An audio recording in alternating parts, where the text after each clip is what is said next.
it makes sense, of course, given that we need to eat, that all of human history is linked with food. After all, we would not be alive were it not for the calories and nutrition that we receive through all the beautiful resources this world produces for us. Our primitive ancestors ate only what could be foraged or caught. It was a raw diet, but the advent of fire was essential for the evolution of humans into Homo sapiens. Cooked food is far easier to digest and results in more calories being digested. And as a result, energy could be diverted from the digestive system into the development of the brain. The next transformative role that food had in human history was the adoption of agriculture, which made it possible for settled lifestyles and hence complex social organizations. Food collection, growing, and distribution helped shape human political, economic, and religious structures. As it became possible to produce more food than the family or the clan needed, then came the need for the storage of food and the distribution, and came money, as food was the first form of wealth, and food trades became the communication networks that fostered commercial, cultural, and religious exchange and led to the desire for power, control, and conquest. For most of human history, the gathering and preparing and growing of food was the dominant occupation of most people. We spent a lot of time on food.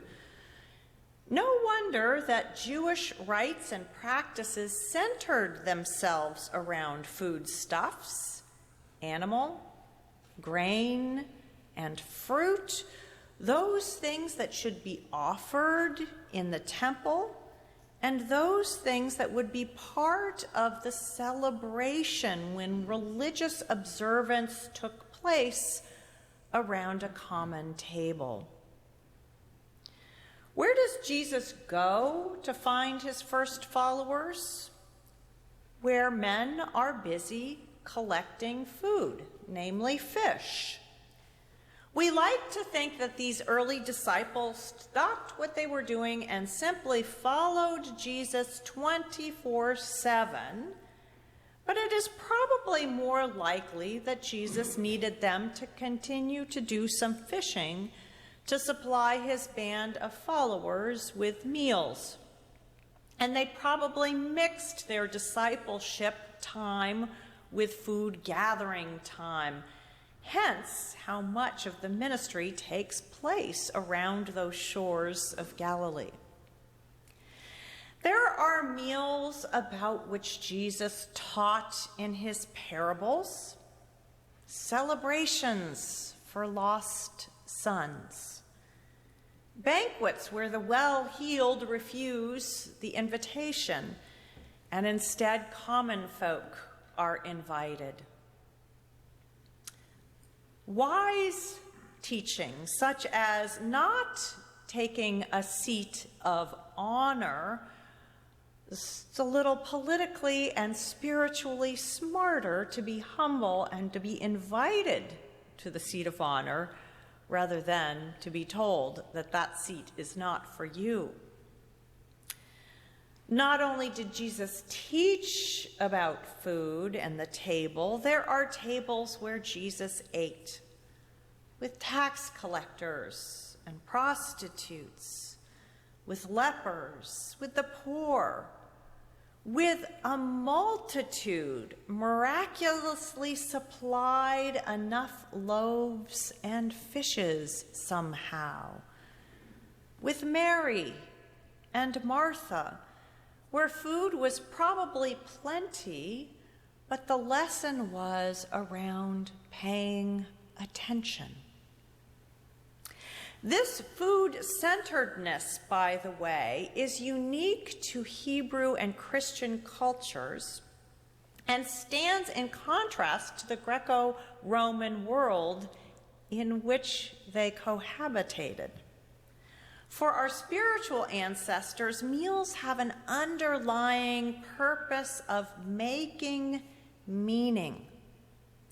Both the nutrition and the pleasure of eating offer people a means to enjoy and sanctify God's creation and sanctify their own role as human beings in partnership with God in this world.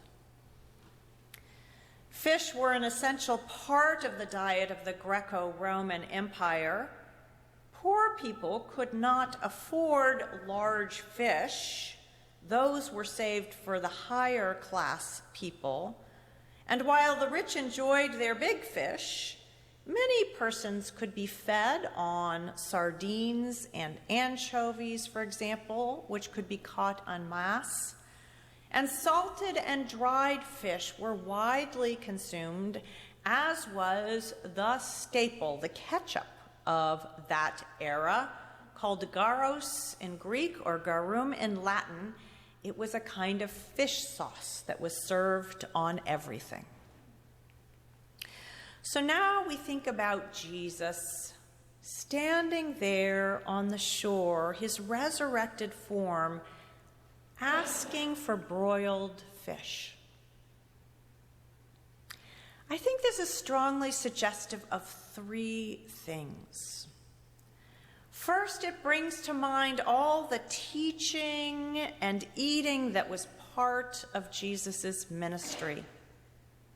In particular, we are led to remember the essence of Jesus' ability to feed us, even in large crowds, and Jesus' teaching of commensality. And I just used that term for my Bible study group. We learned that word.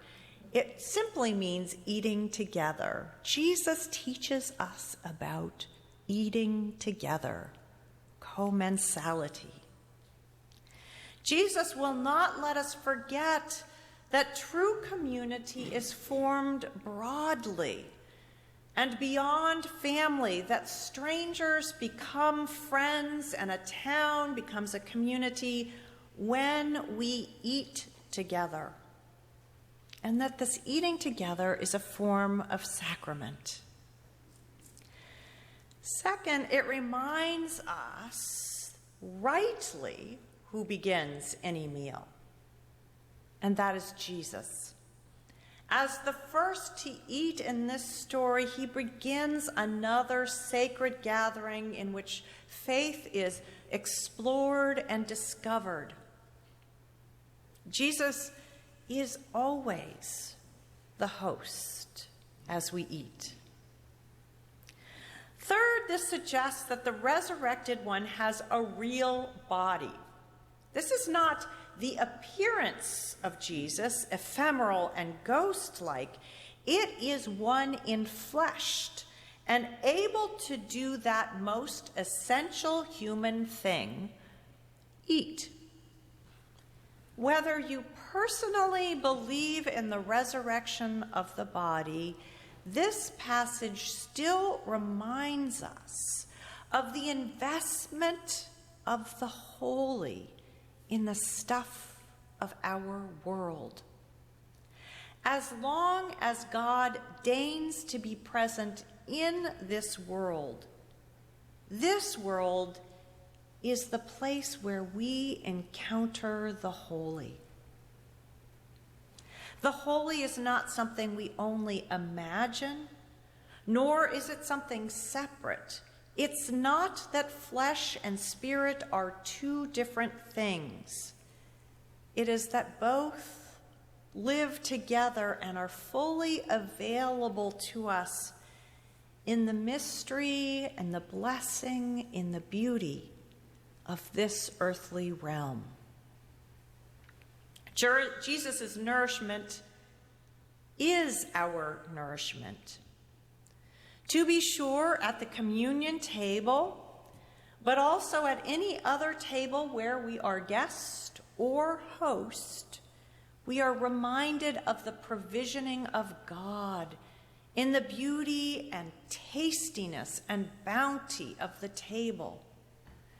We are reminded that to taste and to see, to take in the nourishing beauty of this world is to participate in the goodness that God designed for us. In all the beauty, in sight, in touch, in sound, in smell, and in taste, we are nourished and remade.